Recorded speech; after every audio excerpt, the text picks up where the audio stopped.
Hi, Tracy Nutton here. Today I'm going to show you how to make this lovely card. Somebody asked if I would show them how to recreate a background, a rainbow background, and I said if I could remember how I did it, then I would definitely show them. So I've had a bit of a play and and now I'm going to record the video for you guys. So today I'm going to use a range of Sweet Poppy Stencils products, starting with the background that you can see here shape, which is the Bauble Aperture stencil. Then this is the Winter Stag stencil. The stamping that you can see here comes from the tree and Cottage range. And then I have the lovely sentiment here, which comes from the Eat, Drink and Be Merry. The black ink that you can see here is archival. And the reason why I'm using that is because I am going to use the Distress Spritz Fossilized Amber to give my background a bit of a sparkle and a zhuzh.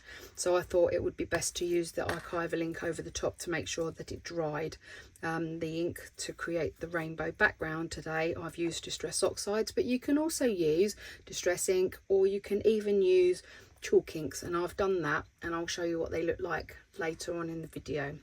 So without further ado, let's get going.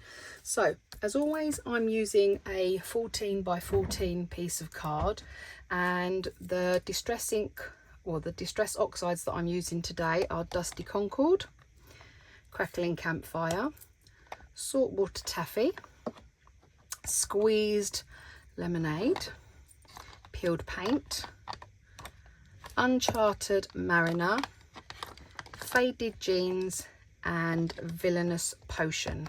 And you'll see as I do it how I use them. So let's create a little bit of space. So the best way to do this is to use it's a bounce sheet, which is what I've got here, or an anti-static sheet, and I'm just going to give my piece of card a bit of a rub with that. This will help my ball tool to move when I'm creating my embossed element using my Aperture. So I don't use a magnetic sheet for this. I tend to just go in the way I am, holding it very carefully, popping it on to, this is got a spongy foam background to it, so when I emboss it gives it a really lovely effect in terms of it's easier. If I'd have put it onto a magnetic sheet, it's going onto a solid background, but this just gives it a little bit of give. So apologies, let's do this again. Line it up, 2 fingers on each side, hold it down, and then just gently hold your stencil in place and then use your ball tool to go in. So go round a couple of times on each element to help give you that lovely embossed effect. So for this, when I do the stag on this side, because remember we flip it over, I don't want the embossing to go through the stag, so I'm literally going to only emboss half of the bauble for now, and then I will go in and add the additional effect after, and I'll show you how I did that. So we just go round a couple of times just to give that a really nice sharp embossed look. Once more.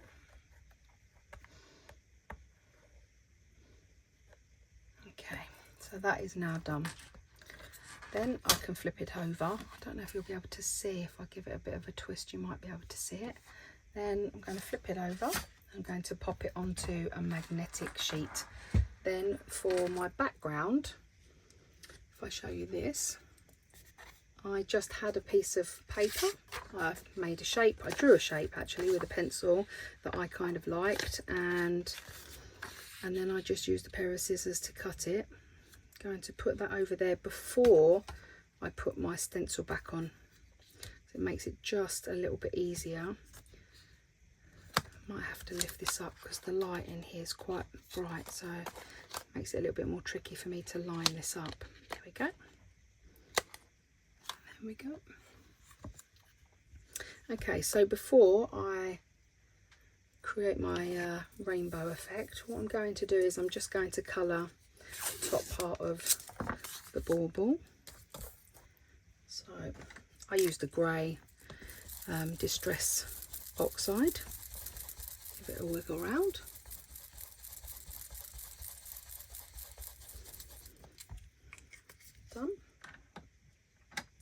and then I can mask off the areas above that. So let's grab a piece of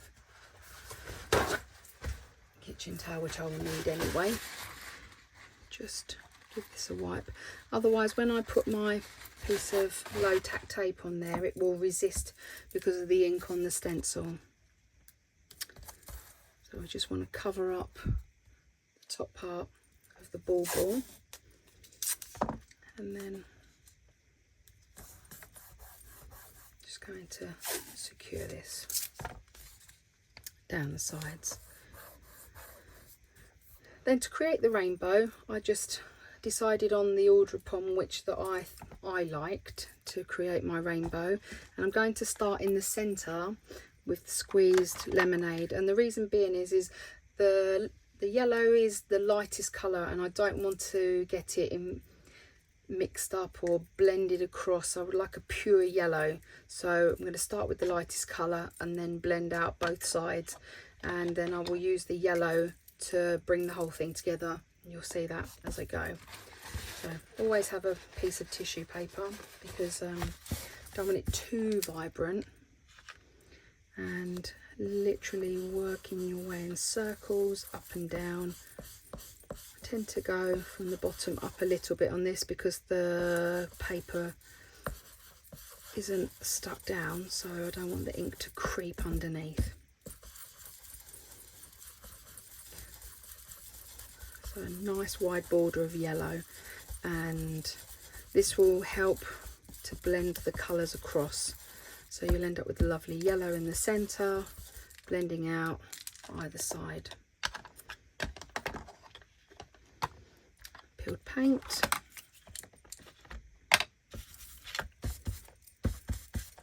So just going to come from the top down and the bottom up.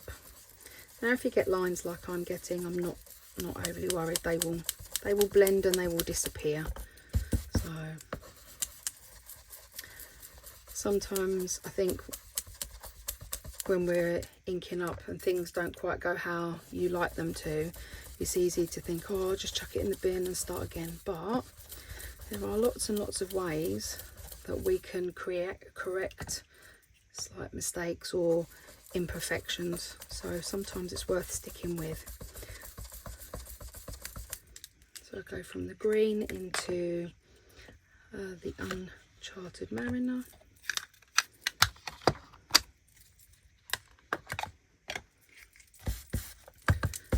And always check your brush, because actually you might even have enough ink on there from a previous attempt, so you don't need to overload it.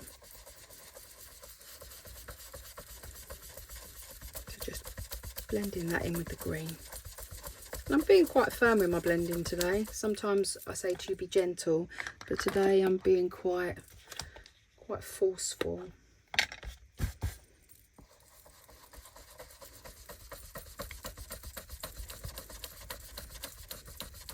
And as I say, it doesn't have to be perfect, because there are ways to disguise it and make it look good. Okay, last colour.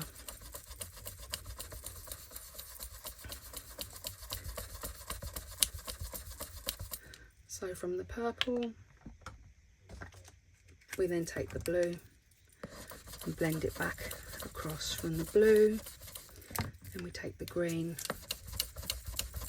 It just softens the edges from the green. Then we take the yellow. And you'll see everything start to soften up. Okay, now we work the other side. So we go to the saltwater taffy. I love this colour, I really do.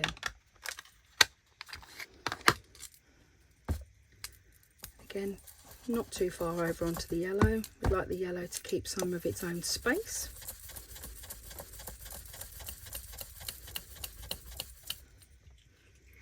And then into the red.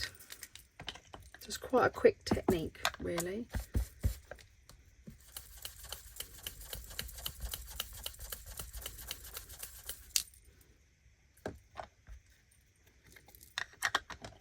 and then finally into the purple. Again, not worrying too much about the blend, because we will come back and smooth those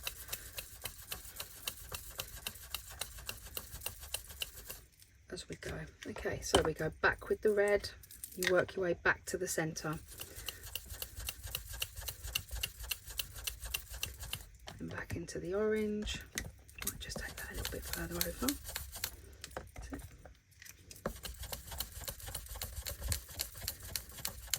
And then finally you take that yellow again and you blend that yellow out to smooth off those edges. And there you have your basic rainbow effect. Now, to make that even better, let's move all this out of the way, because we're going to spritz. So a friend of mine bought me a lovely present the other day, and she said, let's have a play. So I said, okay, let's play. So, and it's the new Distress Spritz from Tim Holtz. They are really lovely. You have to give them a really good shake, so I do apologise for the noise, and you have to make sure all of the mica's off the bottom. So I'm going to use that, and I'm going to use water. So going to just spritz off of it, and then even though it says fossilised amber, it actually sprays clear with just a gold tint to it. I love it. I think they're great. But again, if you're not confident at blending, they're a really lovely way to make you feel more confident in what you're doing. I'm just going to add a little drop of water over that as well. And then I'm going to heat gun just to dry it off. You can let it dry naturally, it doesn't matter. But for speed today, I'm going to blot and ink and dry it as we go. Just mopping up pour around the outside.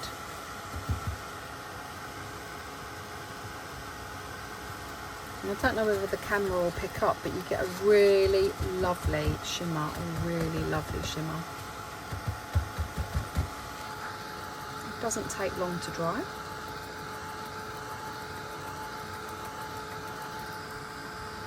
I think we're almost there. This is quite a quick technique that we're doing today. Now, when you take this off, be very, very careful, because this needs to stay, but the stencil doesn't, because now we're going to move into our stamping. So carefully peel these off.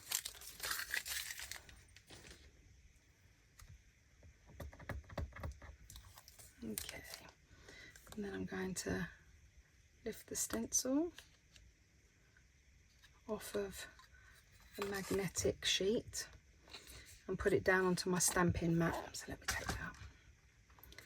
Okay, and then just carefully realign this, and then retape it back down.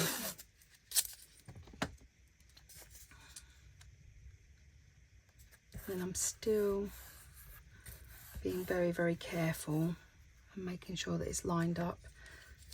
You have to remove your stencil because the tree's quite long, and if I was trying to ink through the stencil, this part here would lift the stamp, and so you wouldn't get a really lovely crisp image. So just sticking it down onto my stamping mat. Be very, very careful when I stamp, because this is it's lifted a bit, but it should be fine. When we're stamping today, I'm not going to be pushing hard anyway. I want the stamping to be quite delicate. Now, this part is the embossed part, so I can feel that when I'm rubbing my finger across. This isn't, so the trees are going on this part, and then the stag will go on this side. Hope that makes sense. So apologies, I have an old ink pad. It's very well loved. Very, very well loved. I'm just looking for a piece of copy paper. If I can just... We're doing mixture of first generation and second generation. So the first one that I'm going to do is just a tiny tip here, and it will be a first generation. Try not to push down really hard if you're using a stamping mat underneath, because otherwise you get a really thick image impression onto your work. Just let it settle in and carefully lift. If you end up with a little white line here, which I have, I'll show you how to lose that in a minute. Okay, blot this time. I'm going to try and make this one a little bit higher up, give some depth to the forest that we're creating.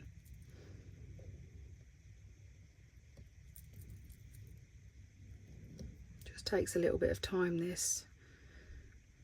You want to leave it long enough for it to soak in and push hard enough, but not so that you will end up with a smudged image.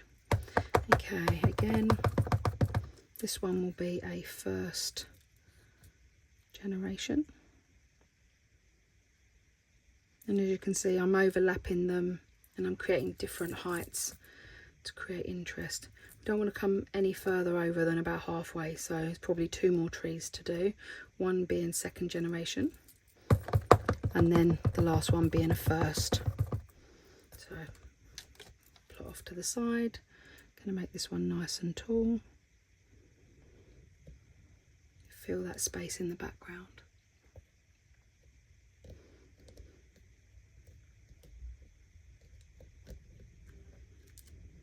And then the final one. I'm just wondering whether my trees are on the wander that way a little bit. Possibly. Let's see if I can straighten them up a bit.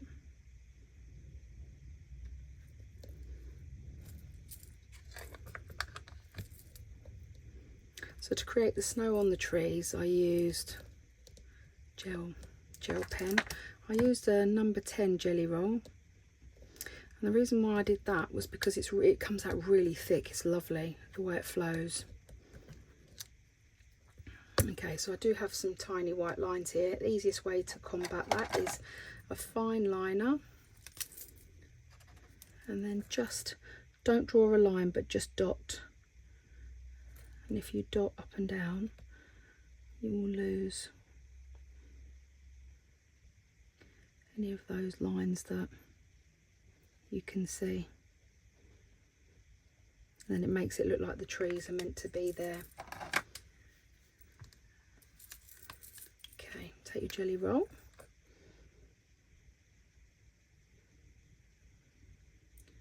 And just create the snow. There's no right or wrong, I just looked to see where there was gaps and just worked my way down.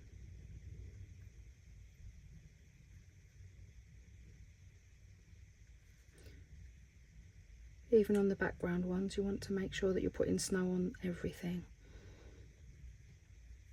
And sometimes I just put snow even where there's not meant to be snow, just to make it that we're creating a really nice picture, snowy scene. And if your white hasn't covered your colour as much as you would like, that's fine, because you can go over again when it's dry and build up those layers.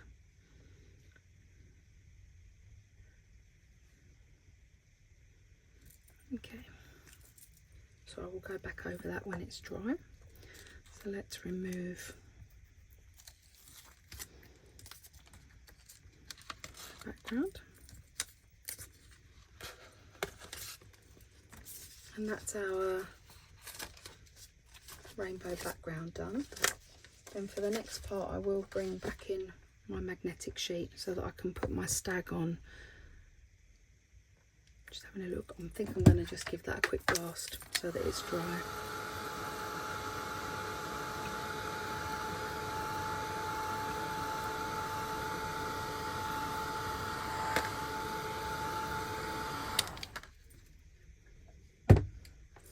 So now I'm going to use my winter stag. So this is something that I wanted to show you.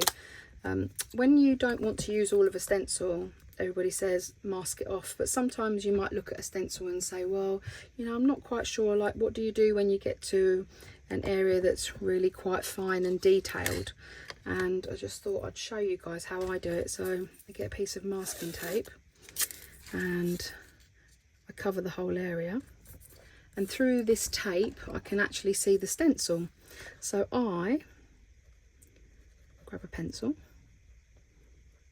and just roughly draw the shape, and then when I grab my scissors and I lift it up, I'm going to just carefully cut it out.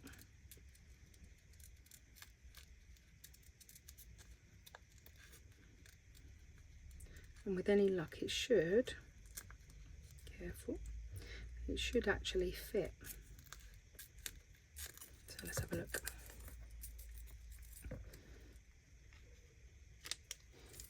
So I always put the lid on my scissors so that I don't poke myself with them.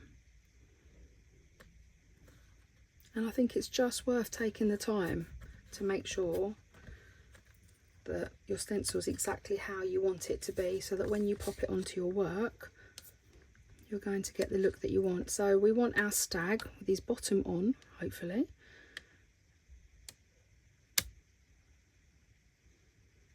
Just being careful because I don't really want his nose in the trees. Okay, and then you must secure this down and also cover this piece of work, because I don't know what it is with black ink, but black ink likes to get everywhere. Well, it does when I'm using it anyway. Okay. And the best method I've seen to ink through a stencil like this is to use a sponge and then go in with a brush. Everybody's different, and it is on a magnetic sheet, it is secured down. I'm not going to be pushing hard, and I'm going to be very, very careful because it can easily creep under, but I just feel like this gives you a pure black. I know sometimes when I've tried with a brush, it just doesn't give me the depth of black that I need, and I can see background through it. So, and I just gently, gently, gently. And I'm not worried about the fur or the antlers, because that's where the fine brush is going to come in. But it's just about getting rid of that, the rainbow into the black, making sure that this colour here is really bold and really quite thick. So again, if I kept going to the edges, I'm at risk of building that colour up and then pushing it under the stencil. But because I'm staying in the middle area, hopefully that should stop that from happening. So just keep building it up. Takes a little bit of time.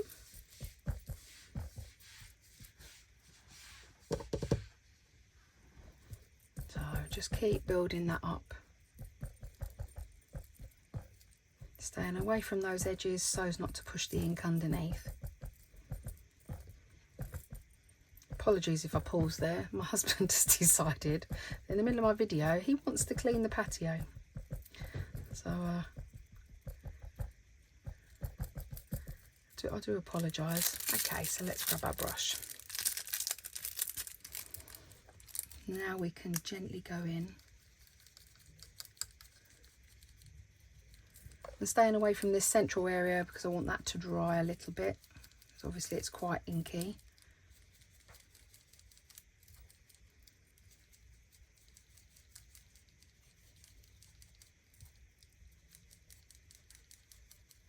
So gentle, gentle, gentle swirling motions. Again, not pushing. Nice and light.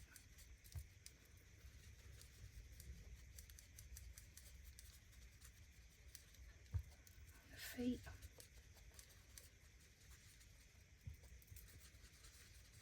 So there is a part in the stencil here that we obviously have a bridge, but we don't need to have that for our stag on the card. So I will go back over that in a second once I've removed the stencil. So again, I'm just going to sit here for a bit and just focus on trying to bridge the gap between the rainbow area and the white card. Okay, trying to blend that out. Again, one last wiggle around on the antlers. Again, I'm not worried about not getting the tips, okay? I think sometimes you can spend a lot of time trying to get your ink into the tips, and then when you lift up your stencil, it's bled underneath, and you've worked so hard on your design that you've then kind of spoilt it, and then you get disheartened. So there are lots of ways to make those antlers look really lovely and crisp without keep going over with your ink. So I'm going to give this a quick blast so that I don't put my fingers in it. Do like to put my fingers in an ink. Give that a quick dry. So hopefully once we remove all of this very carefully, I know it's low tack tape, but I'm still very careful when I remove my tape, and give that a bend, lift it up. So you can see I don't have any bleeding underneath, and that's because I haven't gone at it constantly. So having a little look, what can I do here? So the ends of our antlers, just use a pen. If you want your antlers to be pointy, just go in with a fine liner. Gives you that lovely crisp finish on your antlers without giving you any bleeding. This lovely bit here that we don't need to have,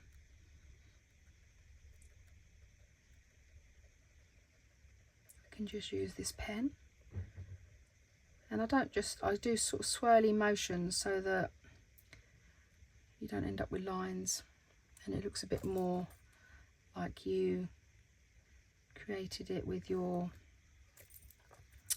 brushes when you were inking it through. And again, I just have a quick look, and if there's any areas that are a bit blurry, or if you have a bit that's a bit furry, just go slightly outside with the fur. There you go, it's crisped up the edges again. So there are lots of ways that you can go over things and make them better without having to keep going over with a brush. So now we have our card. All I need to do is I need to add in the rest of this bauble here. So the way I did that before was I held it up to the light and then I drew round on the back. So what I did was I held it up to the light, and I could see that this part here, so I literally just held it, and that's where the legs are, so that when now I put this back down and put my stencil back on, I know that the bits that are black with the pencil, I can create the stencil, the embossing for, and the bit that doesn't have it then stay away from. So just reposition. I'm just going to be very, very careful. I just want to make sure that they're high enough. Remember, this is the back anyway, so nobody's going to see it. So reposition on.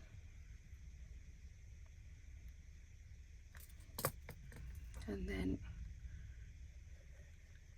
carefully.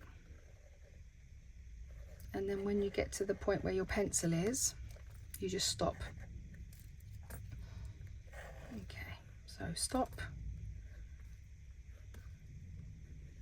And then into the center again. Stop. And then down there, so that when you turn this over, you don't have the embossing through the legs, because you can see where the legs are.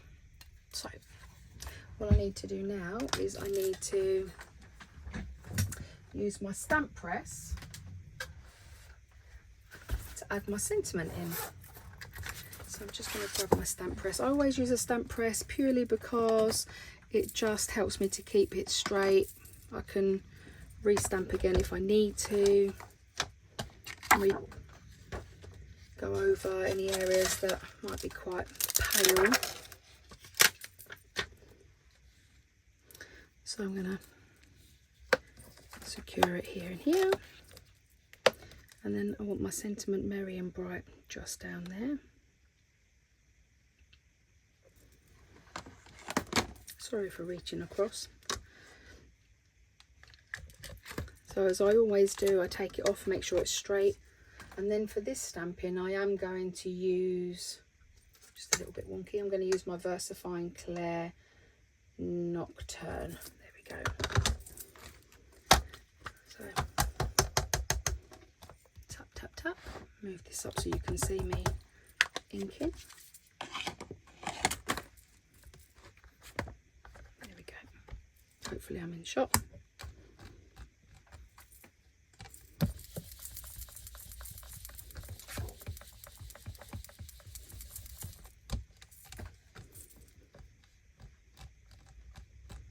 And hopefully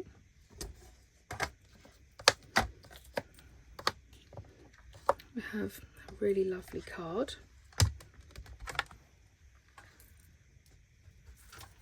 that we can then mount onto here like this.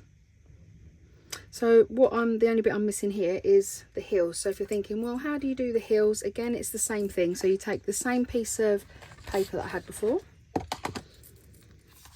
okay, and then just put them where you want them. Use grey ink, and then just, you're working on here but slightly off. Give it a bit of a wiggle.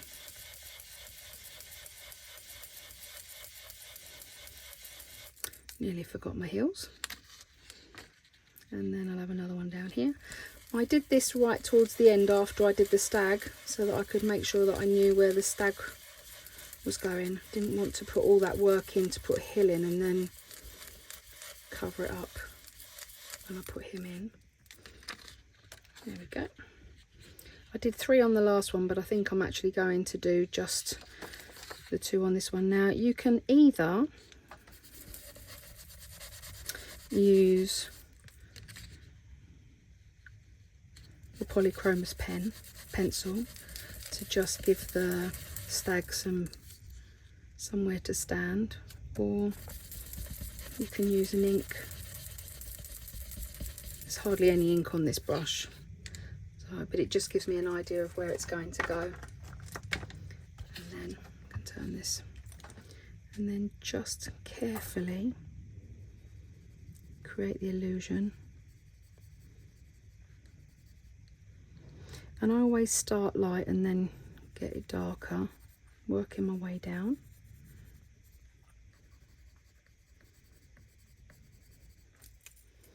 Okay, and then just go in with something slightly darker.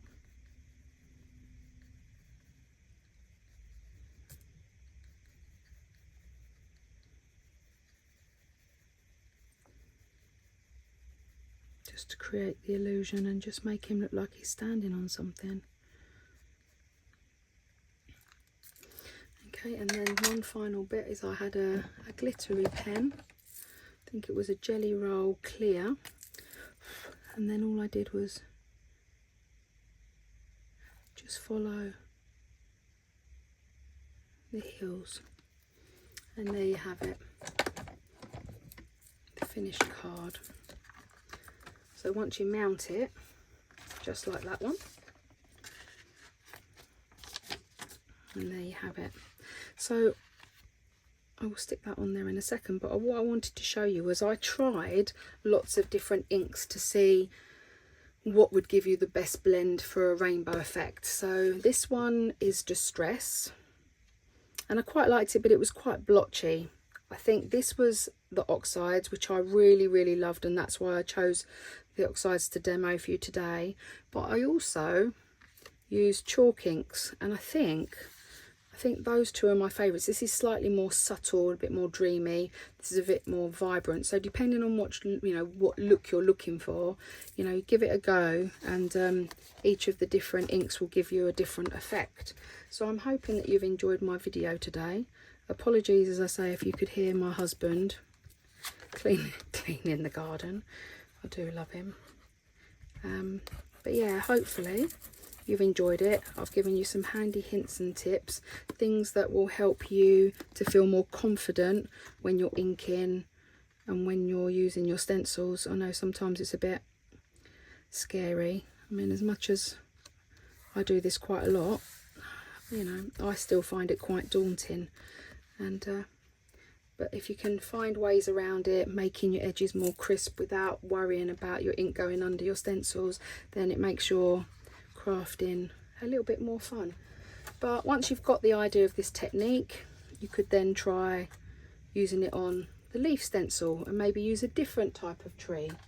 I also did it again with this aperture as well, so the holly aperture.